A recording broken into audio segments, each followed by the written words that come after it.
Cordial saludo, mi nombre es Lucas Villa y en esta exposición voy a desarrollar el análisis jurídico del caso número 5 relacionado con la protección del derecho real, la posesión, la prescripción adquisitiva de dominio y los efectos jurídicos derivados de una compraventa realizada sobre un inmueble cuya propiedad no se encuentra formalmente registrada a nombre del poseedor.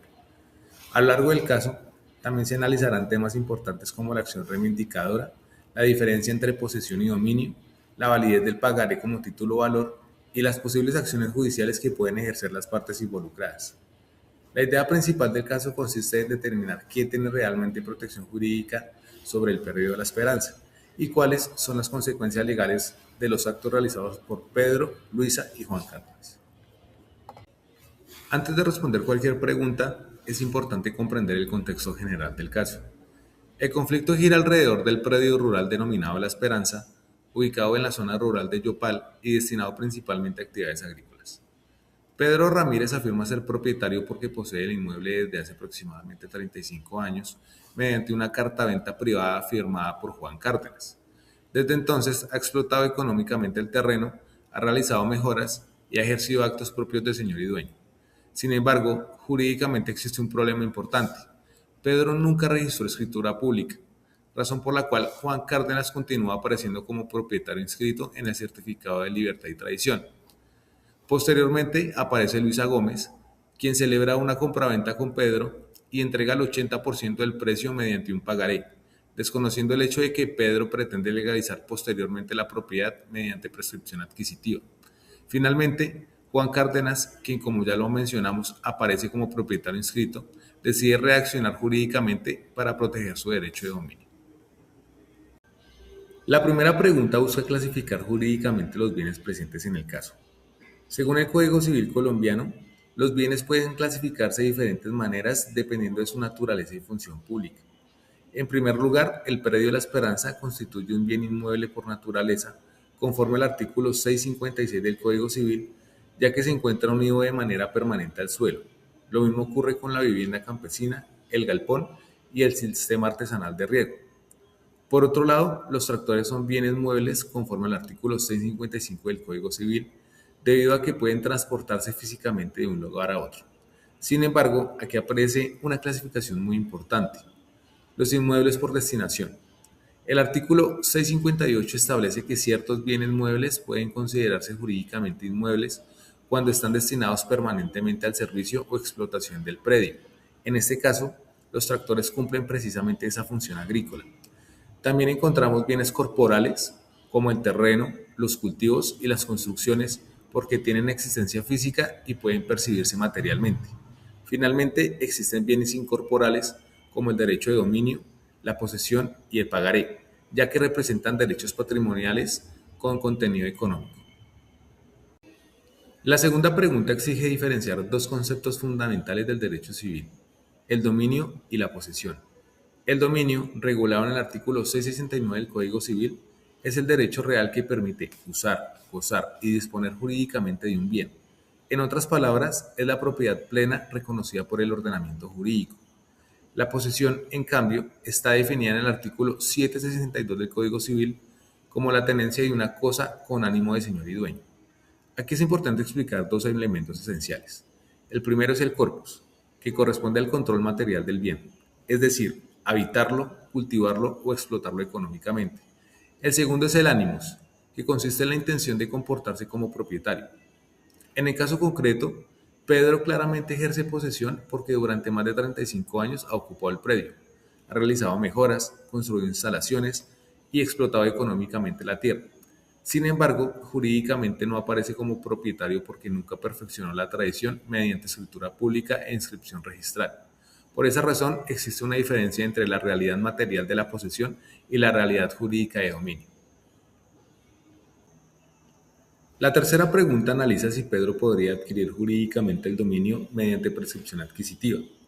La prescripción adquisitiva, regulada en los artículos 2512 y siguientes del Código Civil, permite adquirir la propiedad cuando una persona ejerce posesión durante el tiempo establecido por la ley y cumple con determinados requisitos.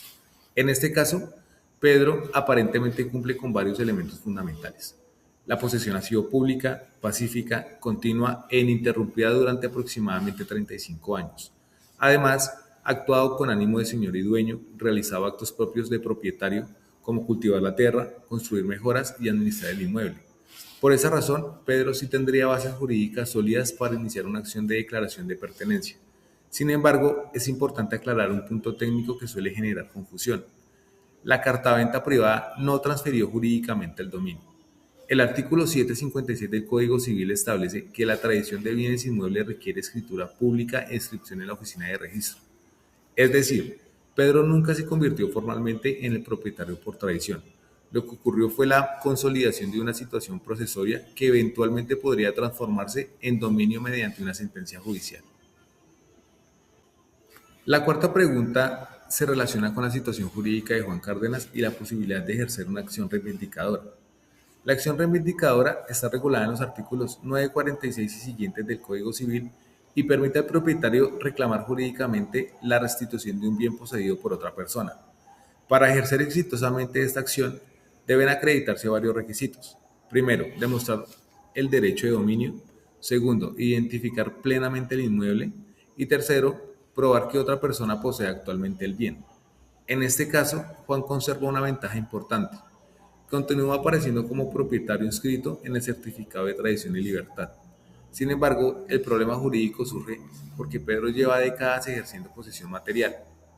Por esa razón, aunque Juan podría iniciar acción reivindicadora, dicha acción podría verse afectada si Pedro logra demostrar jurídicamente que adquirió el dominio mediante posesión adquisitiva.